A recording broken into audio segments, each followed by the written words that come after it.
Welcome, and thanks for joining me for part 2 of our investigation into President Barack Obama's abortion agenda. With healthcare reform legislation and important judicial appointments on the horizon, times seem bleak for the pro-life movement. But with a majority of Americans identifying themselves as pro-life, leaders within the movement feel a sense of hope and optimism. Today, we'll hear what pro-life leaders in Washington and across the country are doing to fight this agenda, and what you can do to help the cause for unborn babies and their mothers. In our last episode, we visited Washington, D.C. and established Barack Obama as the most pro-abortion president in our nation's history. As our first African-American president, many believe he should be sensitive to the history of the pro-abortion movement. Margaret Sanger, the founder of Planned Parenthood, had as one of her goals controlling the black population. Ken Blackwell, a senior fellow at the Family Research Council, believes President Obama's pro-abortion stance shows a lack of appreciation for his history. As an African-American yourself, I'd like to get your perspective. Obama is the first African-American president in our nation's history, and that he is so solidly pro-abortion. What is your reaction to that? Well, I think it's a contradiction, and unfortunately, it stems from a lack of an appreciation of African-American history in this country. You know, I crisscrossed the country talking about Margaret Sanger and her legacy. And one of the basic objectives of the pro-abortion Sanger-led movement was that she thought that African Americans could be, eliminated through the practice of eugenics. And I get from the left now, oh, that was Margaret Sanger, that is not us. Well, the fact is that in this case, the fruit hasn't fallen too far from the tree. The movement is still one that does not appreciate life, actually works against the evidence of science, and does an about-face from the legacy of this country as being a country that is based and founded on a moral foundation. Most notably, if you begin to appreciate the second paragraph of the Declaration of Independence, which says that we hold these truths to be self-evident. And Brad, let me just say that that's a very polite way of saying anybody should be able to get this. Now, don't you think, though, that the first African-American president of the United States should be sensitive to these issues, to this history? Well, I would think so. If he doesn't have an appreciation that in the darkest moments of this nation's history, there were attempts to eliminate black people, to dehumanize black people, and to use that whole dehumanization as justification for aborting them, for killing them, for lynching them. And I would suggest to him that a real appreciation of our history would make him a champion for life, not a champion for the culture of death. Congressman Chris Smith has been representing New Jersey's 4th District for over 28 years. He's dedicated his life to protecting human rights and helping unborn babies and their mothers. I met with Chris to discuss how President Barack Obama's agenda is ultimately fulfilling Margaret Sanger's plans of controlling the African-American population. It's been documented that a majority of Planned Parenthood abortion mills are in predominantly black neighborhoods. With these facts out there, doesn't it seem logical that our first African-American president would be aware of this and take action to counter this? I think the election of Barack Obama fits to a T the vision of Margaret Sanger of having an influential black man or woman, African-American, in a strategic position to promote the killing of blacks and others through abortion.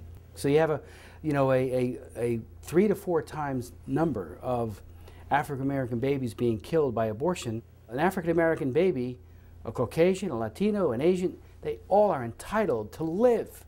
When we return, we'll learn how President Obama has an unprecedented opportunity to impact our judicial system.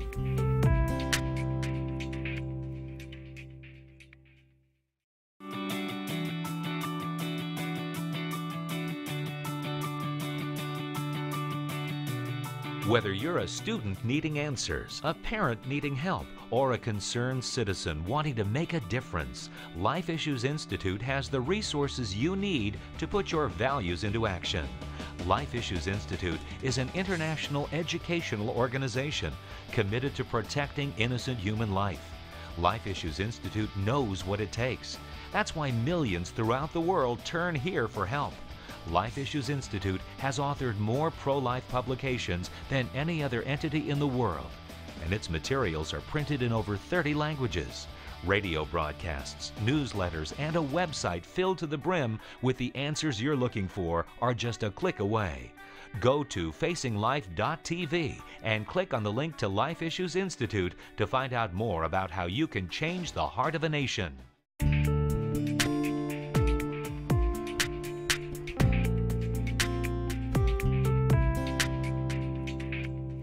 Dr. Charmaine Yoest is the President and CEO of Americans United for Life.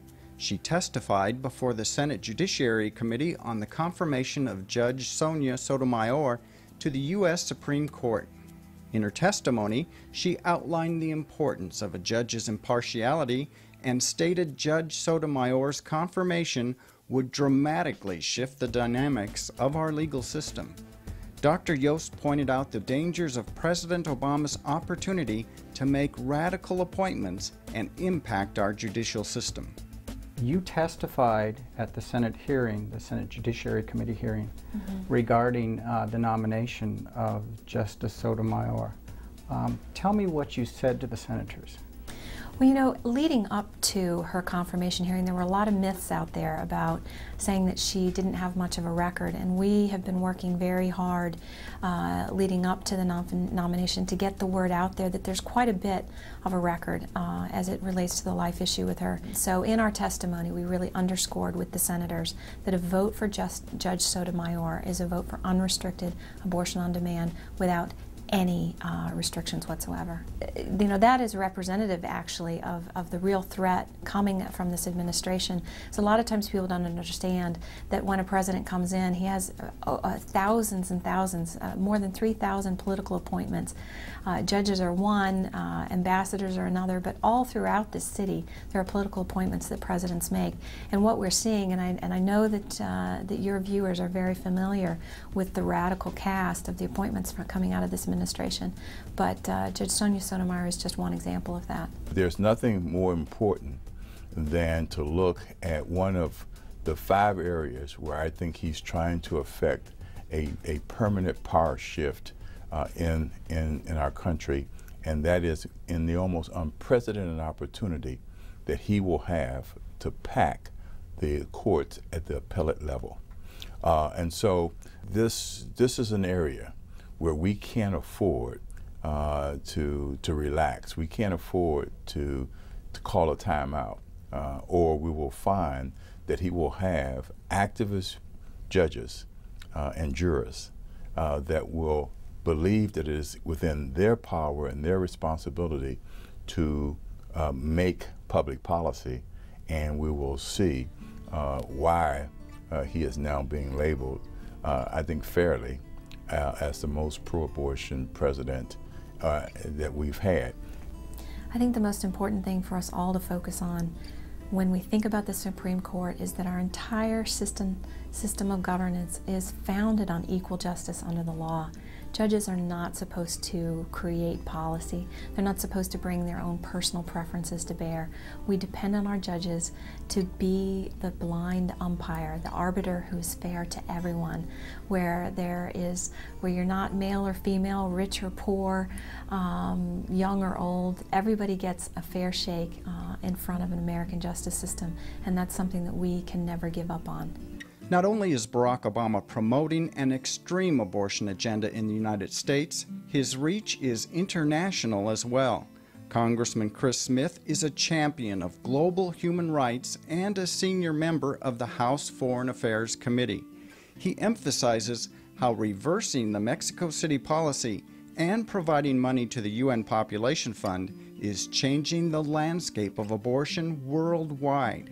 He is now in the process of sending hundreds of millions of dollars overseas to Planned Parenthood and other foreign non-governmental organizations who see it as their cause in this world to promote abortion on demand, unfettered access, even for minors, without parental notification or consent. Africa, Latin America, the Philippines, Ireland are all at risk, as are other nations, because of Obama's abortion militancy.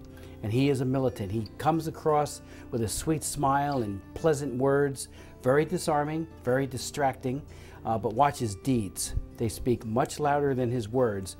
He reversed the Mexico City policy on his second day in office, thereby lifting the safeguards in our overseas family planning program, so that hundreds of millions of dollars, and for this year it'll be $650 million, goes without any pro-life safeguards whatsoever. He lifted the ban on providing money to the UN Population Fund, even though the UNFPA, as it's called, has had a hand-in-glove relationship with the Chinese hardliners in implementing the one-child-per-couple policy. Brothers and sisters in China are illegal, and through economic coercion and physical compulsion, women are forced to have their babies ripped from their bodies and killed, courtesy of a dictatorship working with the UN Population Fund. Barack Obama has provided $50 million, taxpayer dollars, to the UN Population Fund, and in 2010 is poised to up that to $62 million. And his legacy, already regrettably being etched in stone and in the blood of unborn children, is abortion president.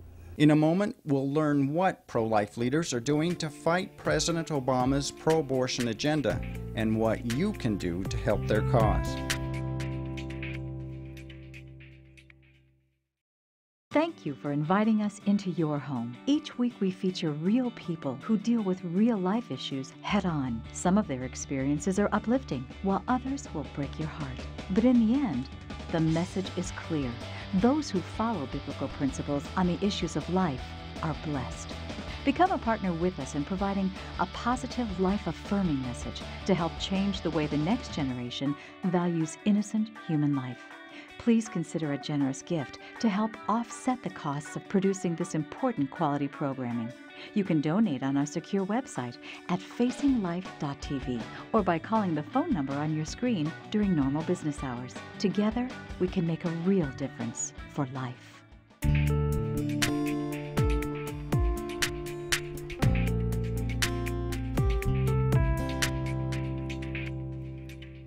As more Americans are becoming informed of how President Obama's policies and programs will affect them, they're speaking out.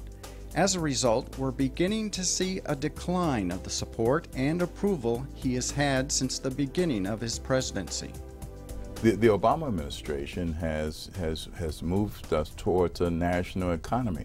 And as people have started to realize this, they have said, time out. They've put up a big stop sign.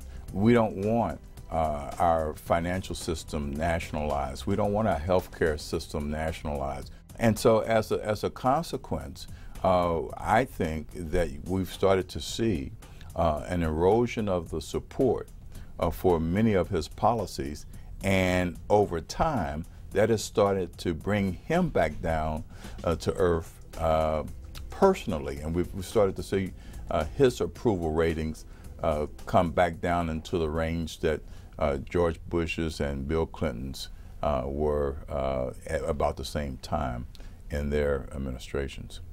Americans United for Life has been committed to defending human life through vigorous judicial and legislative efforts since Roe v. Wade. Their legal strategists work tirelessly across the country to pass laws that protect life. Dr. Charmaine Yoest reveals there has been a growth of grassroots support and an increase of state legislators seeking legal advice to combat pro-abortion laws in their states. We've really been trying to expand the breadth of our outreach and working with pro-life legislators to say, okay, we'll be with you as you fight at the state level to get this legislation passed. So that's our approach now. And you know, Brad, another reason why I'm so encouraged and optimistic is over the last year we saw the requests coming from pro-life legislators at the state level for our legislative consulting quadruple. I mean, it's been tremendous. Wow. So, you know, it's kind of an under the radar kind of sort of situation where people are so focused on many of the federal challenges, and it has been a relentless onslaught inside the Beltway in terms of public policy. But there are still these real warriors in those state capitals across our country who are saying, hey, we want to make progress where it's really going to count, which is out there in the state, the laboratories of democracy, as the founders called it. Wendy Wright is the president of Concerned Women for America and has been active in pro-life issues for over 15 years. Wendy has been working to shine a spotlight on the actions of Congress and the White House. She stresses the importance of delaying legislation and informing citizens so they can become involved. Wendy, what's CWA doing to counter all of the pro-abortion activity that's happening in Washington, D.C. these days? Well, President Obama and this Congress have a strategy to push legislation through so quickly that the public and even other congressmen don't know what's in the bills. And so it's very important that first people be informed, and the way for them to be informed is to listen to groups like Concerned Women for America. We work diligently every day to find out what is in these bills and make sure the public is aware of them, but also to delay. The longer we can delay these bills, the better it is for our America, because it's as we delay the bills, then we can find out what's really in them and think through, okay, how will this policy affect our economy? How will it affect our day-to-day lives? How will it affect our families? And so the strategy right now is to ensure that bills are delayed so that Americans can find out what's in them. And it's really critically important that we as citizens be involved beyond Election Day. We need to stay continually active because they are there to represent us. And they're not going to know what our views are. They're not going to know how we want them to represent them unless we speak up and tell them. What would you recommend to our viewers who want to do their part individually to help the cause for unborn children in America? I think there's a great renewed sense of partnership and forward movement in the life movement. And so I would encourage people to stay informed, to stay active, to stay energized. That's the great gift that we have as Americans, is to be involved in our democratic system. And you can make a difference as one person. I used to believe that. I used to believe I was just one person, and that's why I didn't get involved in politics. And, oh, if I write a letter to my congressman, what will that matter? But I realized I may be just a drop, but you bring a lot of drops together and you have a flood. And that's why it's important to work with other groups, to join groups, so that first you get the information from those groups, but then also you know when to act at just the right moment. So you aren't just one voice, but you are one of many that can have a dramatic impact by working together. Coming up, we'll learn about the future of the pro-life movement.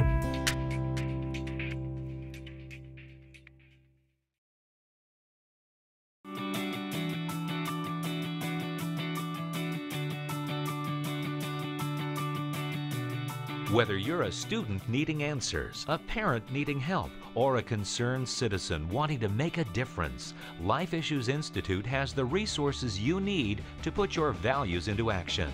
Life Issues Institute is an international educational organization committed to protecting innocent human life. Life Issues Institute knows what it takes. That's why millions throughout the world turn here for help. Life Issues Institute has authored more pro-life publications than any other entity in the world, and its materials are printed in over 30 languages. Radio broadcasts, newsletters, and a website filled to the brim with the answers you're looking for are just a click away. Go to facinglife.tv and click on the link to Life Issues Institute to find out more about how you can change the heart of a nation.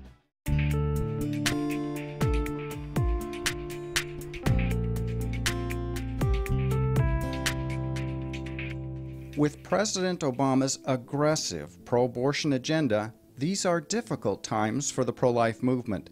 But even with major setbacks, pro-life leaders are hopeful about the future.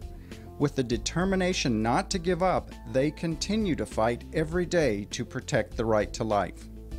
I'm very hopeful for the pro-life movement, and it's because I see that we've made such progress just in the 20 years that I've been involved.